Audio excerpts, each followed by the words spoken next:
All right, everyone, let's go ahead and get started today. Thank you, everyone who has been able to log in and join today's session. If you are here, then you know that today's session is a workshop that is focused on HMO versus PPO. And we typically do this workshop every single year right around open enrollment. My name is Asia Simpson. I am your wellness and benefits consultant. I support your district, your benefits department, all of your bargaining units, and your retiree population. And this is the week of the virtual benefit fair events, and we're kicking it off with the most appropriate workshop of all, which is HMO versus PPO, which I mentioned.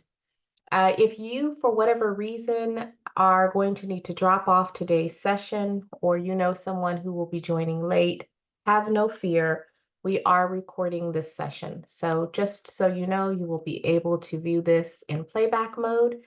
I will be compiling all of the workshops and the content and the downloadable resources for this week's session onto one document that will go out to everyone and is also posted on the benefits webpage for the duration of open enrollment. So the goal of this workshop is really to prepare you with information that you need before you get ready to make benefit elections, as well as providing you with updates on what's going on with the CalPERS plans. So without further ado, unless Laura Simmons, your benefit payroll and benefits manager is on the line. Laura, did you have anything that you wanted to mention before I got the party started? No, but if anybody has any specific questions regarding themselves, let's not do it here. You can contact me tomorrow and I'll be glad to answer all your questions, okay? All right. Thank you, Laura.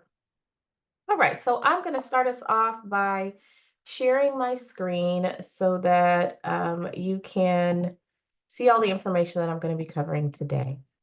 And I'm actually going to make this big mode. And if there is someone who, if anyone can't see this or can't see what I have displayed on the screen, please let me know.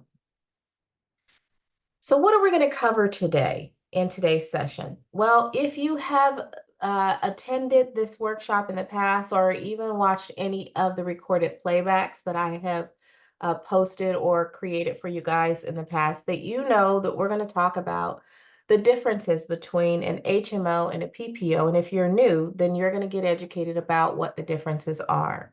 We're going to talk a little bit about why it's important, and we'll also go over a few important terms because let's be honest, there's a lot of insurance terms, but these four that we're going to cover are probably going to be the most beneficial to you.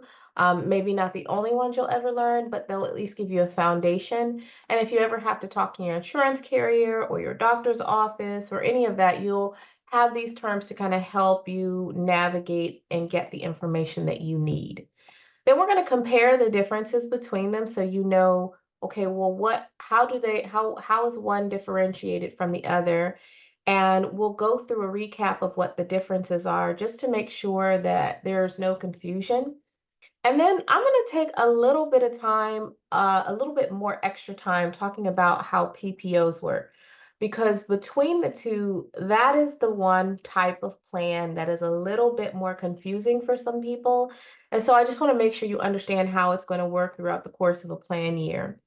And then I'm going to do a knowledge check. And I'm not going to just be asking you these questions for the heck of it. I am actually going to be asking you these questions for number one, to make sure you understand what I'm covering. But number two, for each person who is able to answer the knowledge check questions, I will be raffling off, or won't be raffling off, I will be awarding a $10 Amazon gift card. So there are four chances, there are four questions, so there will be four lucky winners, or maybe one lucky winner who answers all the questions. Who knows?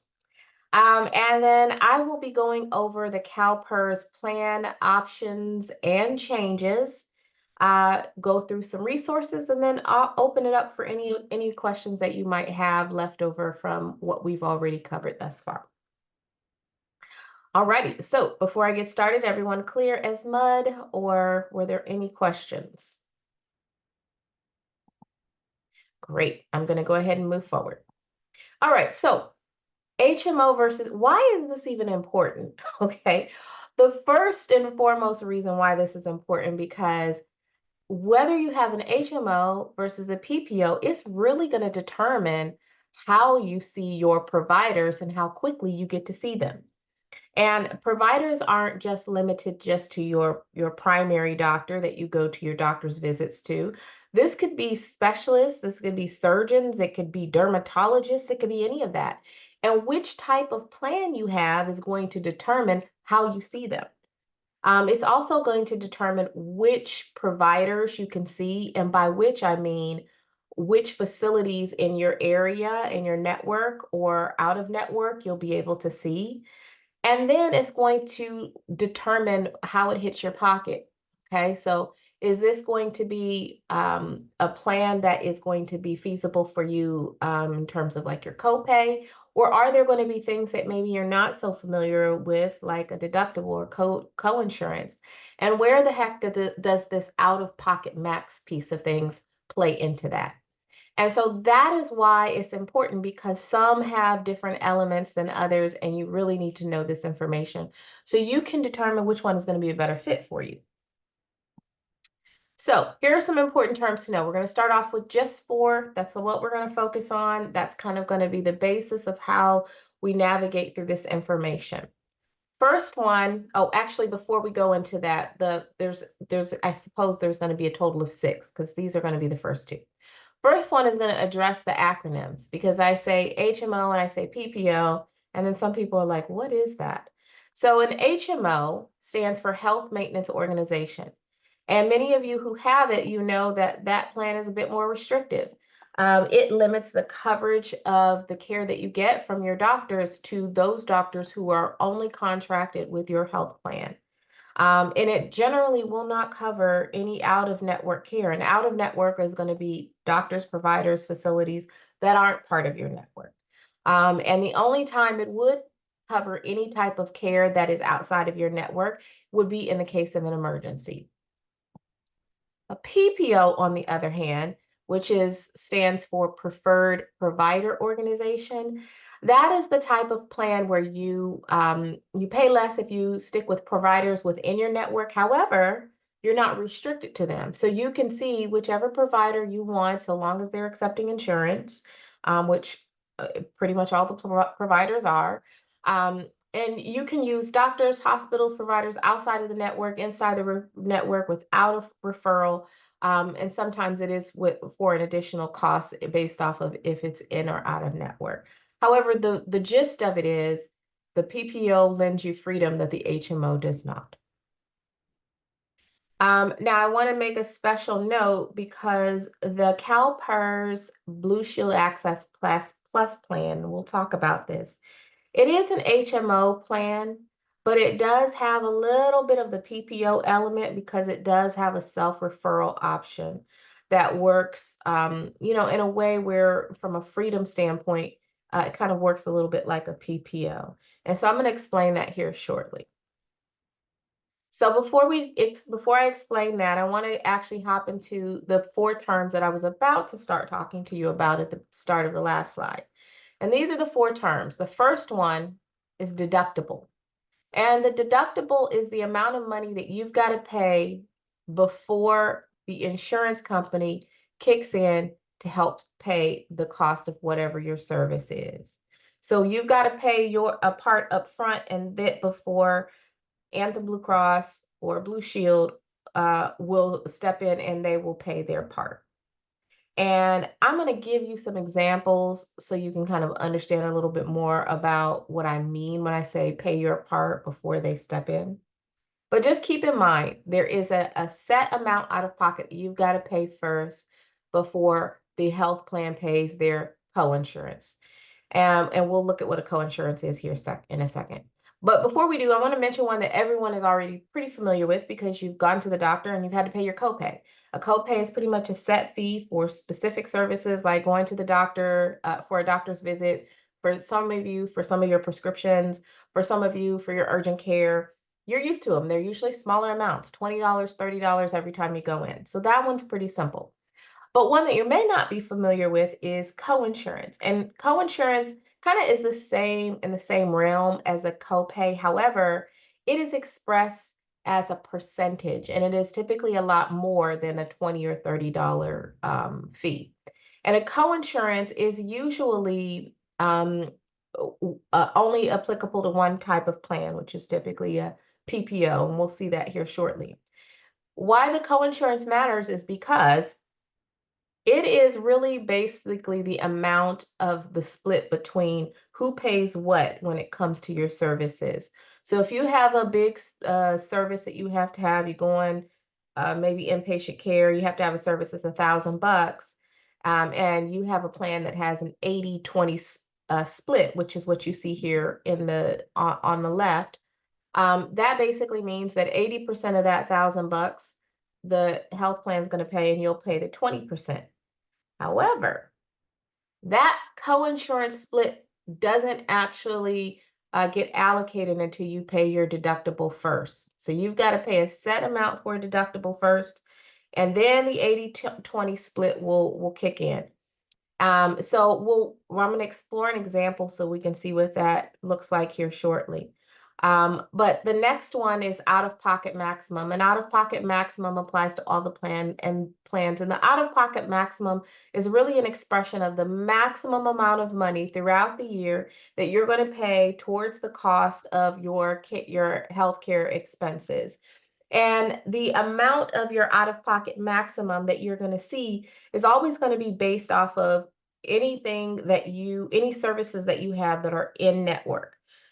So whether you have a PPO or an HMO, the amount that you see listed on the side-by-sides that are listed on the benefits page, or if you go on directly to the CalPERS website and you see the out-of-pocket amount, that's always going to be a reflection of the maximum amount you'll pay throughout the course of the year for in-network services. That means providers that are contracted.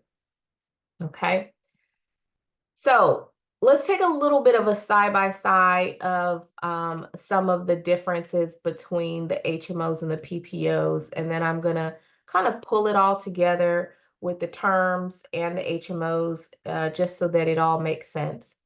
So I mentioned in our first two terms that HMO, a health maintenance organization, is a lot more restrictive. It doesn't cover services that are out of the network. And what that usually means is that it's usually going to be lower in cost in terms of the premiums, basically your out-of-pocket costs.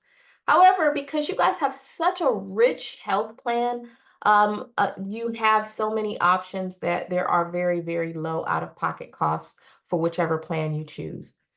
But what you do want to remember is that if you have an HMO, or if you already know this, then just bear with me.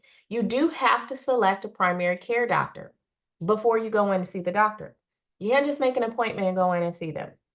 You can't just say, you know what, I like this doctor's office, I'm just going to go in and have them help me.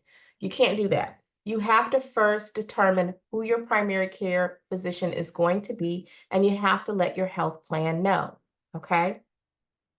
Once you let your health plan know, then your primary care doctor will be assigned to you, and then you can start to make appointments to see your doctor. If you ever have a situation where you need to see a specialist, maybe you need to see a dermatologist, or maybe you need to see a GI doctor, whatever the case, you can't just go see that doctor either. Going back to what I said, it's very, very regulated in terms of how you see care. So the only way you can see a specialist is to get a referral from your primary care doctor. Hence, why it's so important that you have to first select your primary care doctor. Your primary care doctor basically is kind of like the gatekeeper. They're like, if you've got to see the dermatologist, you can't just make the decision on your own that you're going to see the dermatologist and then make the appointment. The primary care doctor has to take a look at you. They determine whether or not it's necessary. They put in the referral, and then that particular doctor will give you a call, make an appointment, and then you can go in and see them. And a lot of that is done just from a cost standpoint to reduce costs. Sometimes what can happen is if you go in to see a specialist, they may send you back to your primary care doctor. And that does happen if you have a PPO sometimes, just depending on the route that you took. As I mentioned before, with an HMO, out-of-network coverage is not covered unless it's a true emergency. So that is the HMO. The PPO, as I mentioned, well, you don't have to pick your primary care doctor before you go see them. If they're accepting your PPO and they're accepting patients, you can make that appointment and go right on in to see them. And if you decide that you want to go see a dermatologist, you don't have to be routed through your primary care doctor to see them. You can simply find a dermatologist that you're interested in seeing, check to see that they're accepting patients. I would very much check to see that they're in your network. However, because it's a PPO, they don't have to be in your network. You can make an appointment with them if they're accepting your health plan and go to see them without having to be regulated through your primary care doctor. This offers you a level of flexibilities that you don't get with an HMO, okay? But keep in mind when you're visiting a provider, if you happen to see one that is out of network, it could cost you more, just because they are not bound by the terms and the pricing of your health plan. So that's one reason that you kind of want to, if at all possible, stay in network. I mean, you're not required to. If you have a provider that you absolutely have to see and you just feel like they're going to be the best op, by all means, it's your care. But just know it could potentially mean a higher cost. Not always, but it could. What it also means is that from a premium standpoint, that could mean a higher premium out of pocket. And so what I want you to understand is that when I talk about here the cost, lower premiums versus higher premiums, this amount is what I'm referring to as coming out of your paycheck as your payroll deduction, okay? The four terms on the previous page here, these are costs that come out of your pocket throughout the year. So keep those things in mind. Deductible, copay, coinsurance, out-of-pocket max. That's stuff you would pay throughout the year based off of you going to see your doctor whenever you need to. The premiums are what comes out of your payroll deduction. So you could potentially choose a plan where you don't have a payroll deduction, which is nice because there are plenty of them that you get to take advantage of as a Montebello Unified School District employee. But you also want to make sure that the premium or the payroll deduction piece isn't the only thing you're thinking about. You want to also be thinking about those four terms that I mentioned, and you want to be looking at those plans side by side to see what they are so you can understand what you'd have to pay throughout the year. Okay. And that's going to be important. We're going to talk about why it could be important for some of you, maybe not for others, but we're going to go over it so that you can kind of determine. So here's that side by side. This is a little bit of an older one, but this gives you a little bit of just illustration. So the HMOs are all going to be typically on the left-hand side, and this is what they look like. For the CalPERS plans, the copays, the deductibles, and all of that for the actual HMO plans, they are they're very much the same that for the ones that are all non-Kaiser. And then Kaiser has its own thing, but there still are lots of similarities between the out-of-pocket costs, things like your out-of-pocket maximum, your calendar year deductible. The HMOs don't really have those. I'm going to encourage you to look at the current one that is posted or will be posted on the benefits webpage for the 2025 year, and the 2024 one is currently on there now. On the right-hand side is the PPO. That's just, I'm kind of giving you the lay of how to look at this, just because there's a lot of information on here. I don't want you to get confused. Left side has HMO information, right side has PPO information. So what you want to know again as a recap on HMOs, have to choose your primary care provider first, okay? The second thing is you have to get a referral to see a specialist. You can't just see any provider that is out of network, because no out of network coverage is covered unless it's the case of a true emergency. And because of the rigidity of the use of the plan, the premiums are usually lower, which really is inconsequential for many of you because the Montebello Unified School District benefit package really does help subsidize a lot of that. But there's lower or no deductible on the HMO plans. And typically the co-payments are pretty low. What you won't see with an HMO, as in terms of one of the four terms that we talked about, is for the ones that you have through CalPERS, you won't see a co-insurance on an HMO. Okay. Where you will see that is going to be on the PPOs. And the PPOs, as I mentioned before, they don't require you to choose a primary care doctor. You can go see them so long as your doctor of choice is accepting patients and they're accepting your plan. You can go in and see them. You don't need referrals to see any of the specialists. You can go see whomever you want, whether they're in or out of network. But keep in mind, out of network providers, facilities, you could incur a cost for going out of network. Okay. And because of that, because of that flexibility, you will generally have a higher premium or a premium when you look at that employee deduction sheet, which, by the way, is posted on the benefits page right now. And you will see both co-payments and co-insurance. As I mentioned before, that co-insurance are amounts that are listed or expressed as percentages. You can see that right down here.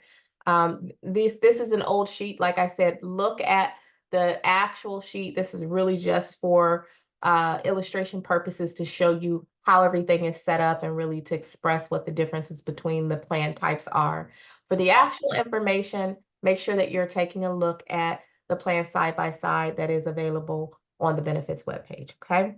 I have a question. Well, Yes. sorry about it. So I have two questions actually. The first one is, how does uh, I can you just give me like a simple example of how the deductible works? I'm really still not sure Yes, I will, what but the if you'll hang tight, I'm actually going to go through a full example of how the purpose. deductible works. Second question is, for you mentioned that for the PPO, there's a fee, a monthly fee you have to pay, and that's coming out of your paycheck. Is that coming out of your pre-tax paycheck or Yeah, post-tax? it is pre-tax. Health insurance is always it's always pre-tax. So is it And tax you deductible? No, it's not. It's pre-tax if there is one. So let me clarify. If you've looked at the employee deduction sheet anytime in the past, depending on which one you chose, there may not even be a deduction that comes out of your check. So for example, if you chose an HMO plan that's like a Kaiser plan, for the vast majority, regardless of what your bargaining unit is for at least a single, there's no payroll deduction at all. So there would be nothing taken out, nothing to deduct, nothing taken out. What And about for a PPO? for some of the, depending on your bargaining unit, some of them don't have a deduction either. You would really just, I would very much encourage you to look at the employee deduction sheet because it does have the amounts on there, and they do vary from bargaining unit to bargaining unit, and it also varies based off of if you choose a plan that's single or two-party or family. They're not all the same for all of them. I see. So, but it's not tax deductible even if there's a payroll deduction. Say that one more time. You cut out a little bit. So, not tax deductible when there is a payroll deduction, correct? It's not, yeah, it's not to, are you asking me if it's not tax deductible if there's a payroll deduction? Yeah, yeah, is that correct? So I don't want to give tax advice on here, because that's not really the space that I can provide guidance, but what I will tell you, it is a pre-tax deduction that does lower your tax liability. You would want to Gotcha, gotcha. talk to your tax accountant on the deduction piece of things because everyone's situation is very different. Okay, thank you. Mhm. All right, so in answer to your question, explaining how the deductible works, I want to give this example specifically for PPOs because that's where understanding deductible, coinsurance, and all of that even matters. Okay. So I want to give this example. This is not a reflection of your plan that you have. There may be some similarities, but this is just a general example to help you to understand how this works, right? So in this example, let's just say you are John Smith. And John Smith has a plan that has a deductible of $1,500.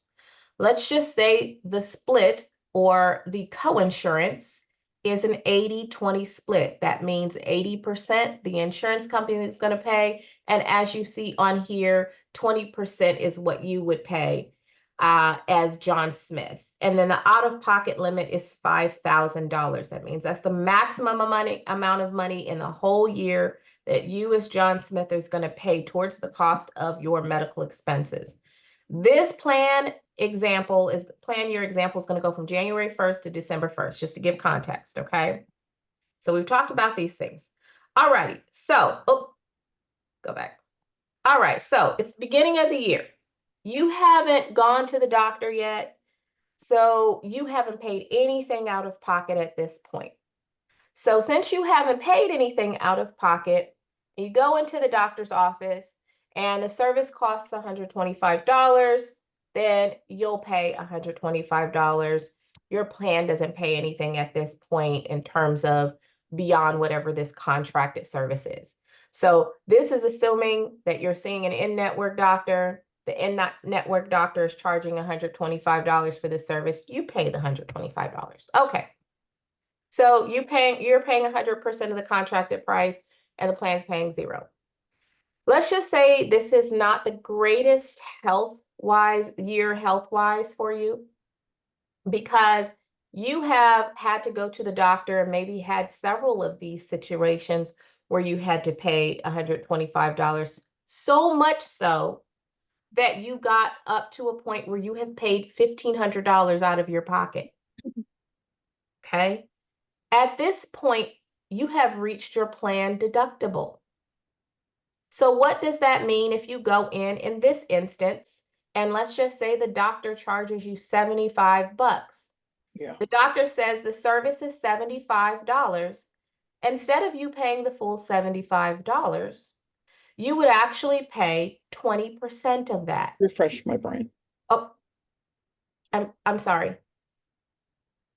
Sorry, if you're not on mute, put yourself on mute because I heard you. So let's just say the doctor charged you $75, you actually won't have to pay the full $75. You're going to pay 20% of that because remember, unfortunately, you spent all this money going to doctor's appointments up until this point. You hit your $1,500. Now you only had to pay 20% of whatever that service is. Okay. Now, it doesn't have to be a scenario where you went to the doctor several times and it added up to $1,500. I want to pose an alternative situation, which is probably more likely that many of you might have. Let's just say you end up having to go to the doctor and it is a lot of times it may be something where you are, it's an inpatient service where the service ends up being something like, let's just say $3,000. Let's just say that is the case. You would have to pay that plan deductible if you're not at that point, whatever is left of the $1,500. So if it's a $3,000 bill and you haven't gone to the doctor, you haven't paid into anything in terms of your health expenses, for that $3,000 bill, you would have to pay the first $1,500. And then after that, you would pay the 20% of whatever the remaining amount is. And then any time after that instance that you go in and you have a service that requires a coinsurance, you're only paying the 20%.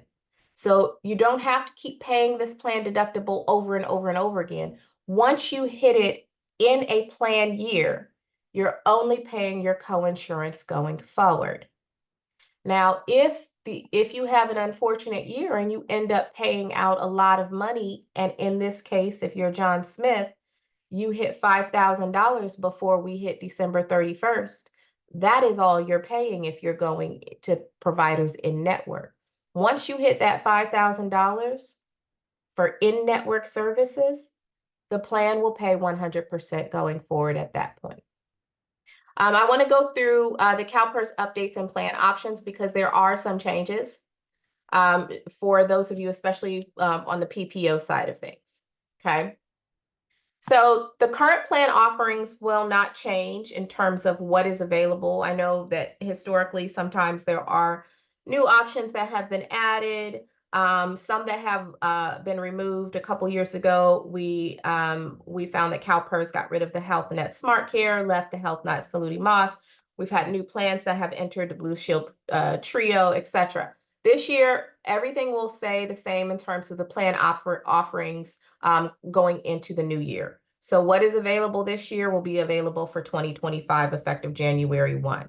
There have been some additional value-added benefits, not core benefits, but they've added a doula benefit for all pregnant and postpartum members, as well as a travel benefit for medically necessary care. And the plan typically determines what's medically necessary care. But the biggest change that for those of you who have PPOs and have been around for a long time is going to be who is going to be the administrator for the PERS PPOs. For the past 2 decades, it has been Anthem Blue Cross, but beginning January 1 of 2025, it will be Blue Shield of California. They're going to be the new plan administrator. Now, there won't be any changes to the copays, the coinsurance, the deductibles. So when you look at the side-by-side document, none of that information is going to change. It will all be the same. But what will be different is who is the plan administrator, who is covering the administration of, the approvals of everything, as well as wanting to make sure that you understand that if you are currently in a treatment regimen and you have a PPO plan through currently it's Anthem Blue Cross, when you make the transition into the new year, Blue Shield will be administering it, and there is likely not to be a lot of transition because in terms of networks and providers, there's about a 97, 98% overlap in terms of like networks. So that means essentially that Blue Shield is just as prevalent, Blue Shield providers is just as prevalent as Anthem Blue Cross. So if you have a current provider, chances are it is definitely in the Blue Shield network. However, in the off chance that it is not, they have actually, CalPERS has actually partnered with or had Blue Shield partner with a third-party administrator called Included Health. And their goal really is to provide assistance around this transition if there is any need to provide member services, answering any questions regarding the transition. If you have a particular situation where there is a coordination of services that you need because you have a very specific health condition, Included Health will step in to help support that. Some things that you want to know, you should know about this is that most CalPERS PPO members will be able to continue seeing their existing doctors, same networks, all of that. So there really shouldn't, as I mentioned before, there shouldn't really be any changes there. Included Health is going to be able to step in to help, as I mentioned, with any complex health issues and to really provide a little bit more custom assistance when it comes to questions regarding those very specific health needs. And then if there are, like I said, any off chances where your current provider is not in the Blue Shield network, they're going to be working with you to see if it's a situation where you're already in a treatment plan, say you have a very serious health situation, you have doctors that have been coordinated very specifically. I know some people who work with doctors from USC and UCLA, they want to stick with those doctors because of their health scenario. So this would be that would be a scenario in which Included Health and Blue Shield would be working with that particular type of scenario to ensure that there is continuity of care and care is not disrupted. So that is one of the biggest changes as it pertains to the PPOs. All other items in terms of plans for the HMOs, none of that has changed. Okay. Were there any questions on that particular, the CalPERS plan changes for the PPOs? No questions on that? Okay. So I want to just reiterate what the plan options are. So I mentioned this kind of when we looked at that side-by-side document. The HMO plan options that are available right now through CalPERS are the Kaiser, and then there are 2 Blue Shield HMO plans. That's the Access Plus and the Trio. And then we've got 2 Anthem Blue Cross HMOs. One is traditional and one is select. We're going to take a look here shortly about the differences between, the 2 Blue Shield plans and the 2 Anthem plans. There's also the Health Net Saluti Moss plan, which is really geared towards people who have family members who are in Mexico, because it does have a plan network in that area. And then we've got 2 United Healthcare plans. That's the Signature Alliance and the Harmony. On the PPO side, we've got the PERS Platinum and PERS Gold. And because there are people who have been with the district for quite some time, they remember it, the Platinum is PERS Care and Choice when there were 3 options. But just know that they're PERS Platinum and then PERS Gold, okay? Let's talk briefly about the differences, because I get the questions all the time. Okay, well, what's the difference between an Anthem Blue Cross Traditional and a Select? And honestly, the biggest difference is the pool of doctors for which you have to choose from. It is smaller with the Select than it is with Traditional. So it is feasible that you could have a doctor that is in both the Anthem Blue Cross Traditional and the Select network. It is feasible. However, just know that if you ever run into a situation where you have to see a specialist or there is a referral, your referral or for the specialist is going to be within whatever the network of doctors is for the plan type that you choose. So if we're talking Anthem Blue Cross Select versus traditional, if you have a friend who is in the traditional and you're in the select, and you have to, let's just say you have similar health paths and you both have to have a specialist, and you say, oh, I want the same doctor as my friend had, they seem to have a really good experience with this particular specialist. It is possible that that might not be an option for you, just because the pool of doctors that you have, if you have the select plan, is going to be smaller. And so that other specialist may not be in the select network. However, the design of the plan, the out-of-pocket limit and all of that, in terms of like copays and all of that, that will be the same. So the biggest difference between these two is really going to be the network of doctors. Okay. Very similar though to with the Blue Shield Access Plus HMOs as well. However, one of the defining factors here with this Blue Shield Access Plus, if you remember me alluding to it before, the Blue Shield Access Plus is a little bit of a pioneer on its own when it works. Blue Shield Access Plus is an HMO that does limit people to seeing doctors within their network, but also they can't see specialists typically unless they have a referral. However, there are some providers within the Blue Shield Access Plus plan where you can do a self-referral. The downside to that is that if the doctor gets your request and let's just say it's a dermatologist, and they feel like you need to speak with your doctor before you see them, they can deny your referral. So that's the downside. Now, they may accept it and then you can see them without having to be routed through your primary care doctor just to see your dermatologist. And when it works, that's great, because then you have a little bit of a feel of a PPO in that instance. But the Blue Shield Access Plus HMO is the only one that has that option.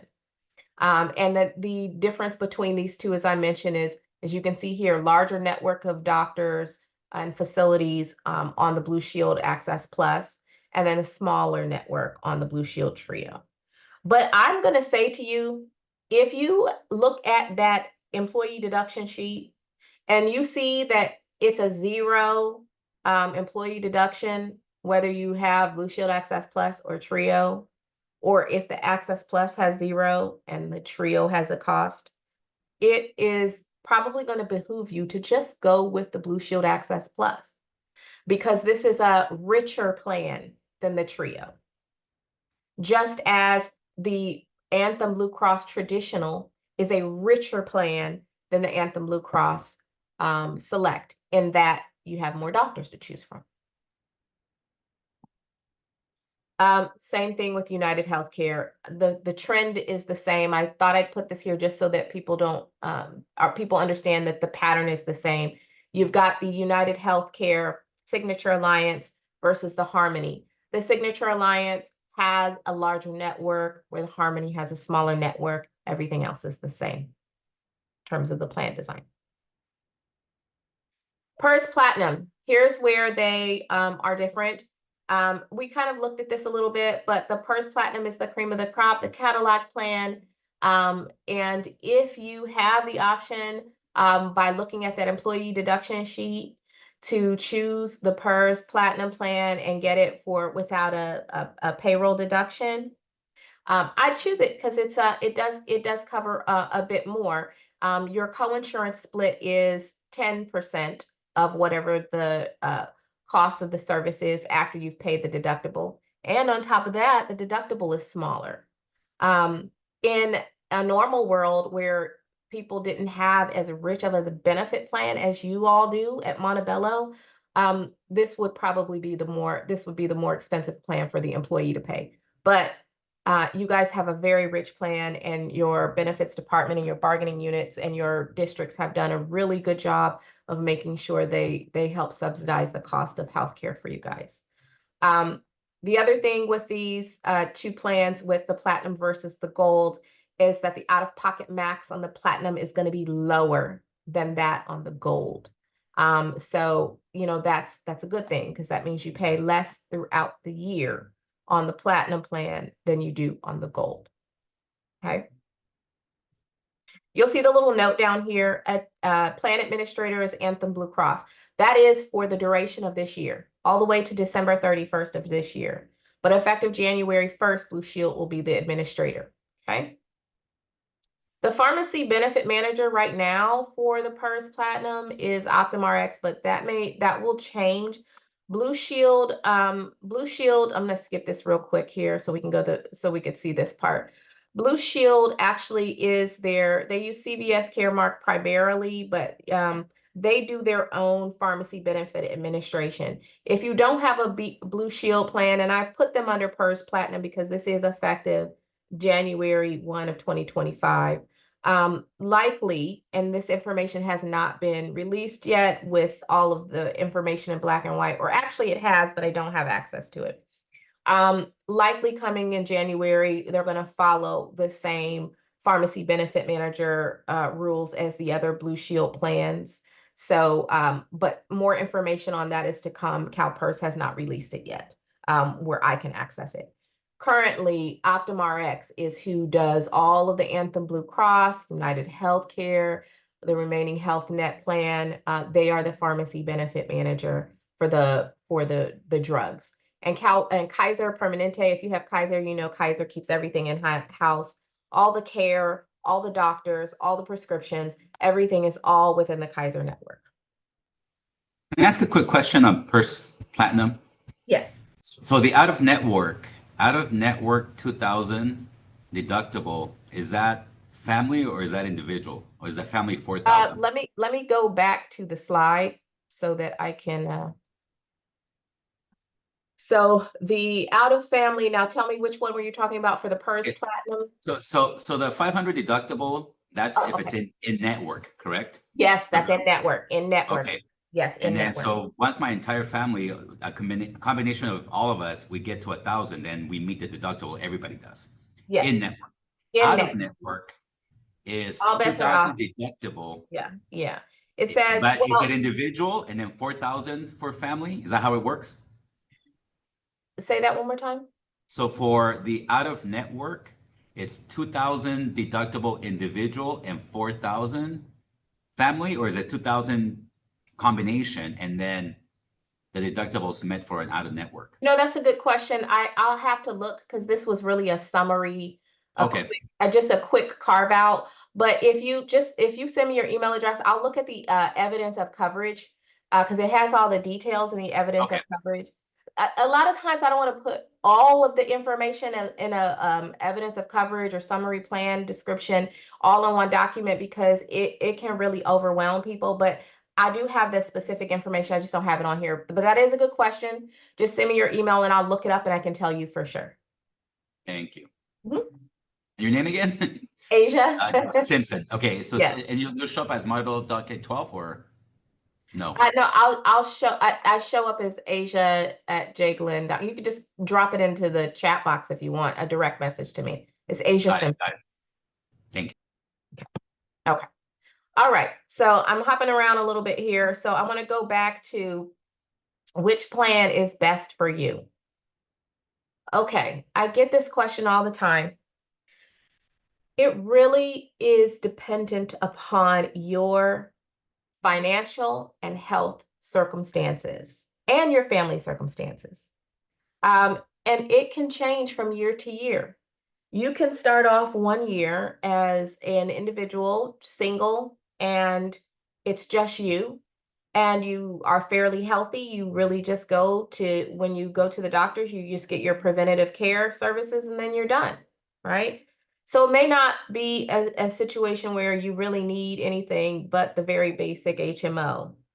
However, if you find yourself in a situation where you've gotten married and you have a kid, or you have adopted a kid and now you have a family, you've gone from one person to 3 or 4 people, then there may be a difference in plan option that you may want to consider. And it could be a difference of having an HMO to now having a PPO because one of your family members has extenuating circumstances where you need to be able to have the flexibility.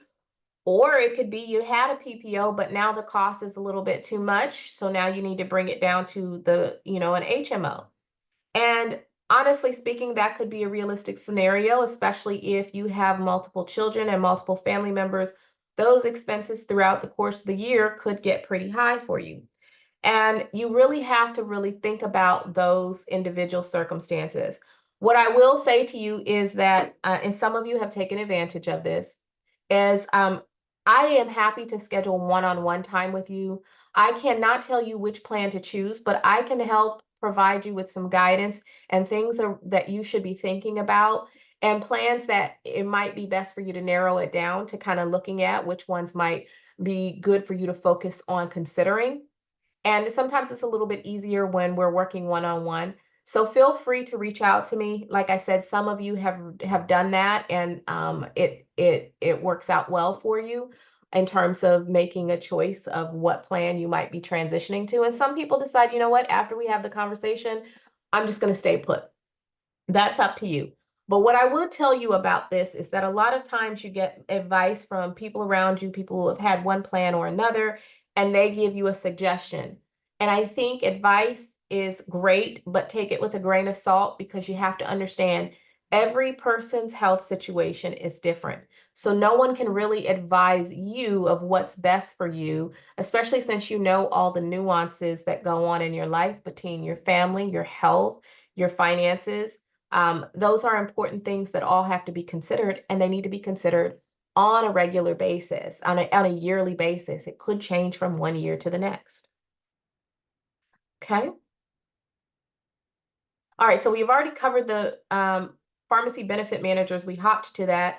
And I do, and thank you all for putting the information, sending me the information through chat. For some of you, I will be happy to set up some one-on-one appointments with those of you who have sent me messages requesting. So a couple of things, I kind of said this already, but to make best decisions for you and your dependents, you want to consider your healthcare needs for you and your family. You want to review your current health plan summary, and then review your plan, your cost, your network. Again, I can help you with these things, but these are just some things to take away in terms of what you want to make sure that you think about when making plan choices. Okay. Resources. CalPERS, you can go to the mobile site, you can go to the regular site. They have the information on the plans and the rates. The open enrollment timeframe begins September 16th through 11th this year. Your benefit specialist in the benefit department is Vivian Lomelli. We also have Laura Simmons here on the line from the benefits department. She's a payroll and benefits manager. And then I am available to help you. Here's my telephone number, my email. This whole presentation is being recorded, but also these slides will be downloadable to you as well. Okay.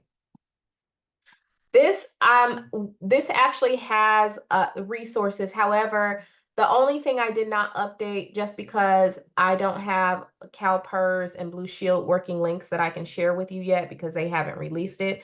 And that is around the Blue Shield PPO, access to the information from the Blue Shield PPO. So I left it as is, but I did make a couple of notes in here around the effective change in the plan administrator. So we'll be updating this soon as I get the final links from Blue Shield.